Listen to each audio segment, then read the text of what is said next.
Kita teruskan kembali insyaallah ta'ala pertemuan kita kali ini, pembahasan kitab Manhaj Salikin li Syekh Sa'di rahmatullahi ta'ala alaih.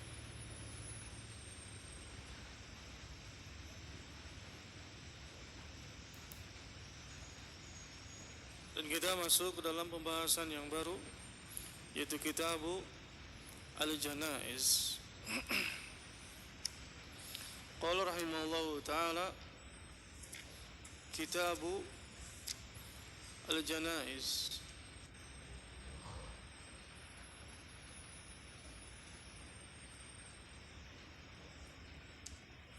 Kitabul Janaiz.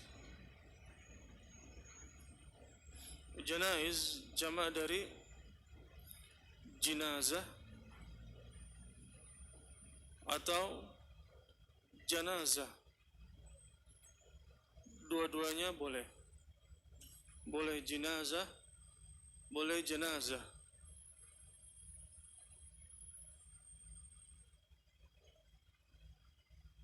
Dan disebutkan pembahasan Kitabul Janaiz di sini setelah Kitabus Shalah karena ada suatu perkara yang penting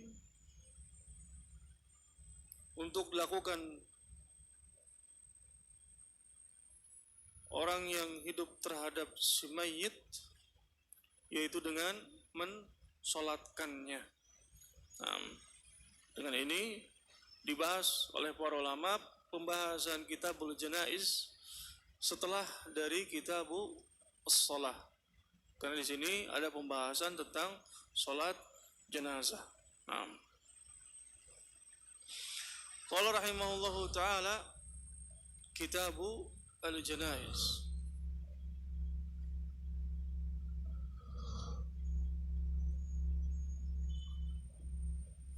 Dan pembahasan di sini, pembahasan tentang Al-Janaiz di sini akan disebutkan ahkam, hukum-hukum yang berkaitan tentang pengurusan jenazah. Memandikan mayit, mengkafani mayit, mensolatkannya. Ini semuanya hukum-hukum yang berkaitan tentang pengurusan jenazah. Insyaallah taala kita akan bahas. Qala rahimahullahu taala Kitabu Al-Janaiz. Qala Nabi sallallahu alaihi wa alihi wasallam laqinu mautakum la ilaha illallah. Rawahu Muslim. Pembahasan yang pertama dari Kitabul Janaiz, hadis Nabi sallallahu alaihi wa alihi wasallam, laqinu mautakum la ilaha illallah.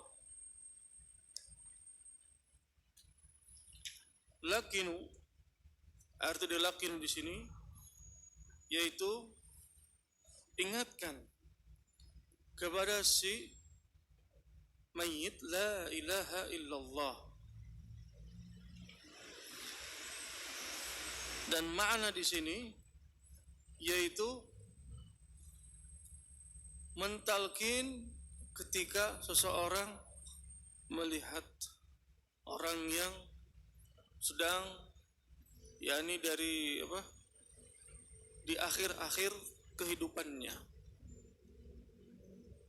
sudah tidak sudah penyakitnya parah, ataupun kadang sadar kadang tidak, ataupun dia kelihatan akan sakratul maut terlihat. Maka di sini disyariatkan untuk mentalkinnya, wal masyru'. Sebagaimana Nabi sallallahu alaihi wa alihi wasallam lakinu mautakum.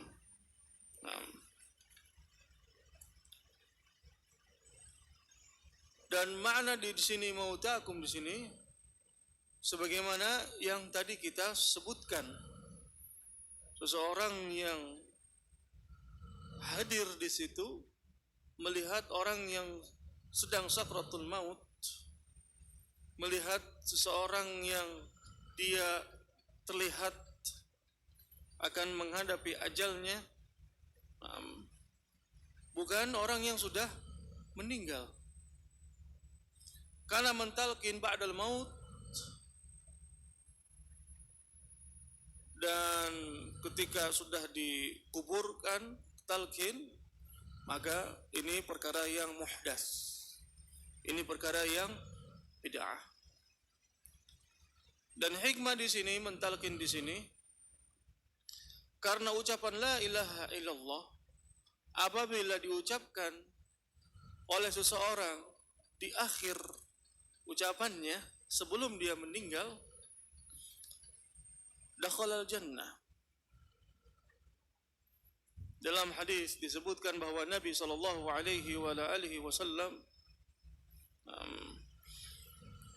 fa innahu man kana, apabila seseorang man qala fi akhir kalamihi la ilaha illallah dakhalal jannah.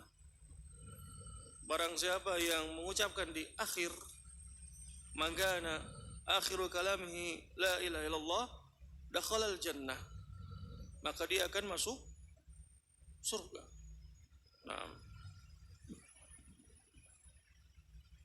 sebagaimana kita mengetahui tentang keutamaan dari la ilaha illallah.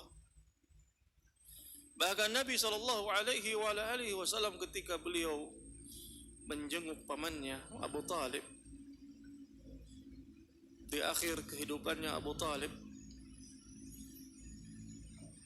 ketika dia sekarat, Nabi mengatakan, ya am, qul la ilaha illallah, wahai pamanku, ucapkanlah la ilaha illallah, kalimat yang aku bisa menjadikan hujjah di hadapan Allah subhanahu wa ta'ala. Nah, Nabi sallallahu alaihi wasallam mengatakan hal ini kepada pamannya agar pamannya tadi mengucapkan di akhir hayatnya kalimat la ilaha illallah. Nah,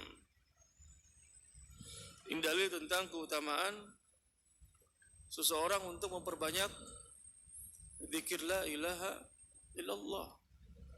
La ma'bud bihaqqin illallah, tidak ada yang berhak untuk diibadahi kecuali Allah subhanahu wa ta'ala. Seseorang yang mentalqin si mayit di sini, talqin dengan pelan-pelan, talqin dengan lemah lembut, agar orang yang mendengar tadi di akhir hayatnya dia mengucapkan la ilaha illallah. Nah, ketika dia sudah mengucapkan la ilaha illallah, cukup. Sudah. Terkecuali dia mengucapkan hal yang lain. Ketika ditalqin, ucapkan la ilaha illallah, dia mengucapkan la ilaha illallah, kemudian setelah itu dia mengucapkan hal yang lain, maka dalam keadaan seperti ini boleh untuk diulangi. Nah, boleh untuk diulangi. Qul la ilaha illallah, ucapkan la ilaha illallah, agar di akhir dari hayatnya dia mengucapkan la ilaha illallah. Nah, sebagaimana yang tadi kita sebutkan bahwa seseorang ketika mentalqin, talqinlah dengan lemah lembut, dibisikkan di telinganya, jangan teriak-teriak. Talqin dengan agar dia mengucapkan kalimat la ilaha illallah, karena keutamaan yang sangat besar sekali ketika seseorang mengucapkan di akhir hayatnya, sebagaimana Nabi sallallahu alaihi wasallam mengatakan, man kana akhiru kalamihi la ilaha illallah dakhalal jannah. Nah,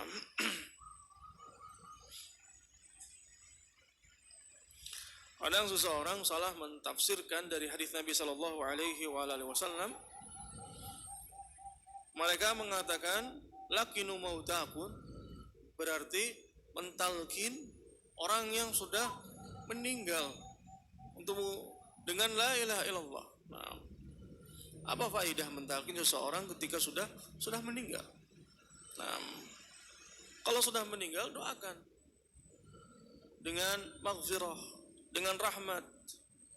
Sebagaimana Nabi Shallallahu Alaihi Wasallam ketika sahabatnya sudah dikubur, Rasulullah SAW mengatakan, istaghfiru li akhikum, mintalah ampun untuk saudara kalian, karena sebentar lagi dia akan ditanya oleh malaikat. Nah, sedangkan mentalkin sebelum dia meninggal untuk mengucapkan la ilaha illallah. Sehingga jangan salah memahami ketika seseorang melihat hadis Nabi SAW, laqinu mautakum, maut di sini kan mayit, sudah meninggal, berarti mentalkin mayit. Nah, di kuburan, sudah selesai di kuburan, talqin si mayit dengan la ilaha illallah. Ini salah pentafsiran dan ini termasuk dari perkara yang muhdats, perkara yang bid'ah yang tidak diajarkan oleh Rasulullah sallallahu alaihi wasallam. Taib. Wa qala ikra'u ala mautakum Yasin. Rawahu Nasa'i wa Abu Dawud. Nah.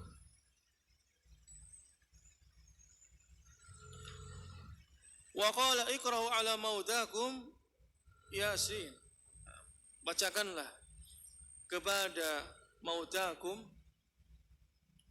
orang yang meninggal, dengan Yasin.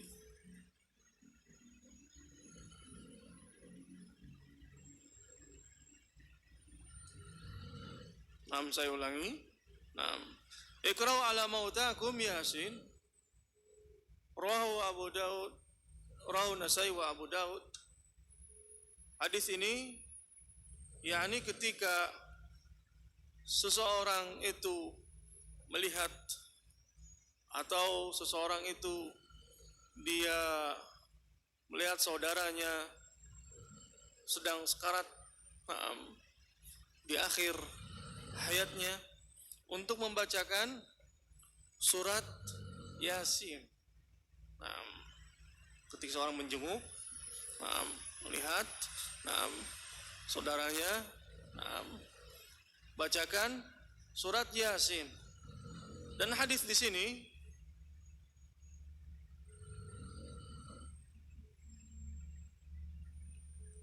sanadnya lemah, dilemahkan oleh para ulama.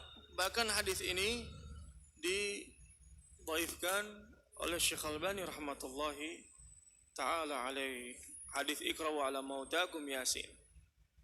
Bahkan hadis ini ada beberapa illah, yang diantaranya yaitu muttarib. Dan muttarib termasuk dari pembahasan hadis dhaif. Sanadnya muttarib. Kemudian terdapat perawi yang majhul. Bahkan Daruqutni rahmatullahi ta'ala alaih, beliau mengatakan ada hadis dhaif, dhaiful isnad, majhul al-matan. Bahkan Daruqutni mengatakan wala yasih fil bab hadis, tidak ada hadis yang sahih dalam pembahasan ini. Tidak ada hadis yang sahih dalam pembahasan ini.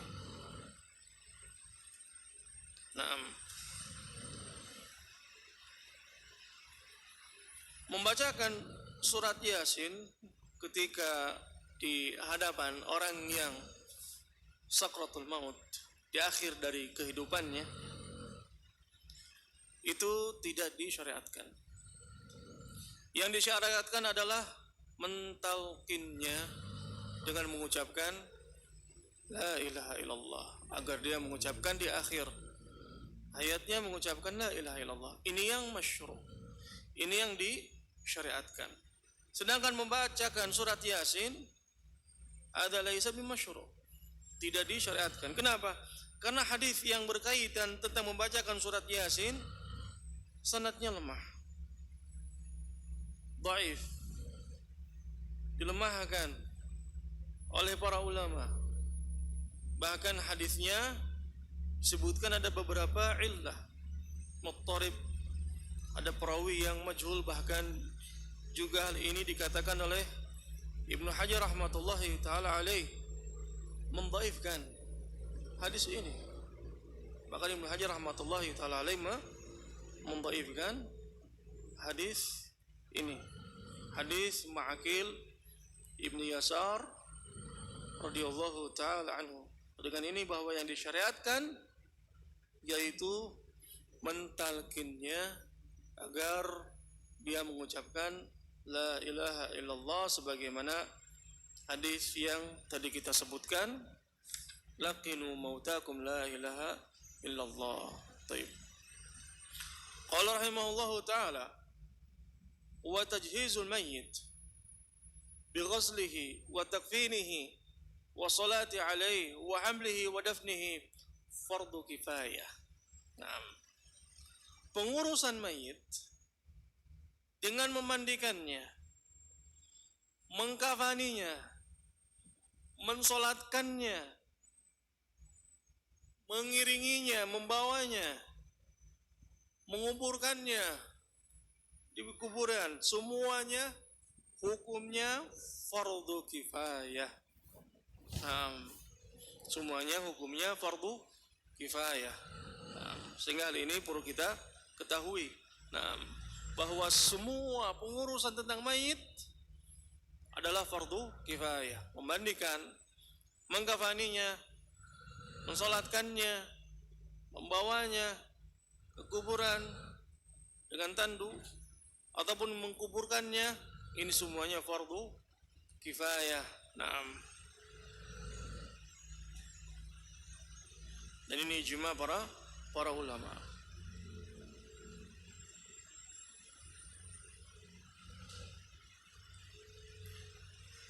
Sebagaimana dalam hadis Nabi sallallahu alaihi wasallam, ketika seseorang yang jatuh di atas kendaraannya, untanya, sampai patah lehernya, Rasulullah sallallahu alaihi wasallam mengatakan kepada para sahabatnya, "Ighsiluhu bima'in wa sidrin wa kaffinuhu fi thawbayhi."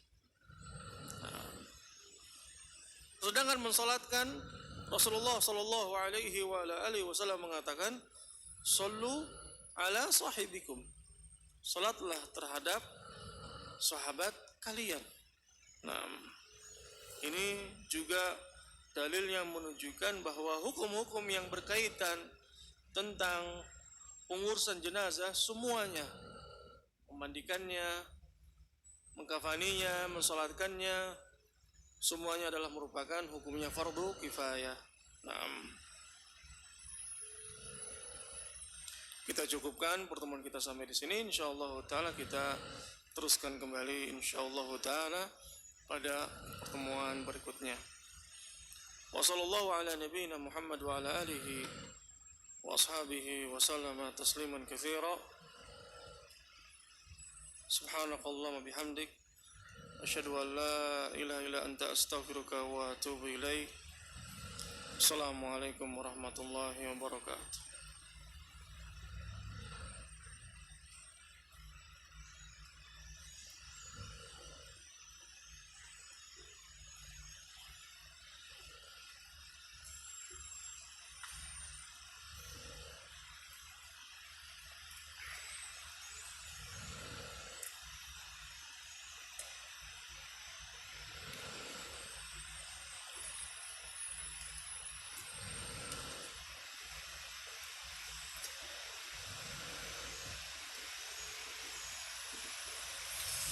Apa betul Imam Syafi'i memperbolehkan kunut pada sholat subuh?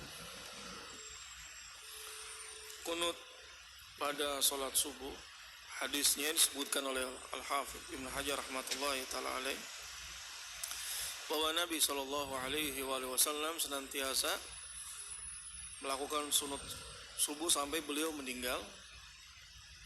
Hadis ini sanadnya lemah. Terdapat perawi yang bernama yang kunyahnya Abu Ja'far Razi wa dhaif. Nah, dengan ini tidak disyariatkan seorang untuk melakukan kunut subuh. Nah, sedangkan pendapat Imam Syafi'i wallahu taala alam, apakah betul beliau memperbolehkan kunut subuh, wallahu alam. Nanti kita lihat kembali. Nah,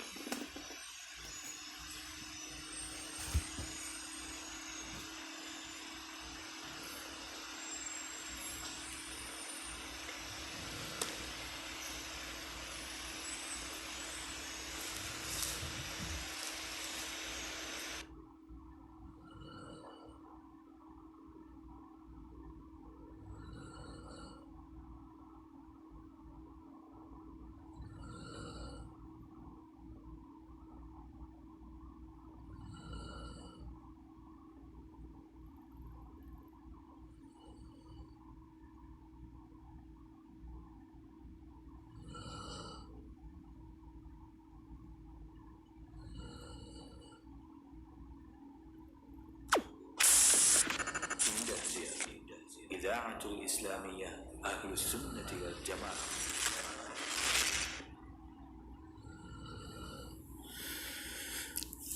Ya, masih di 91,8 FM Radio Indah siaran dakwah Indah Ahlussunnah wal Jamaah. Saudara pendengar, semoga dirahmati Allah Subhanahu wa taala.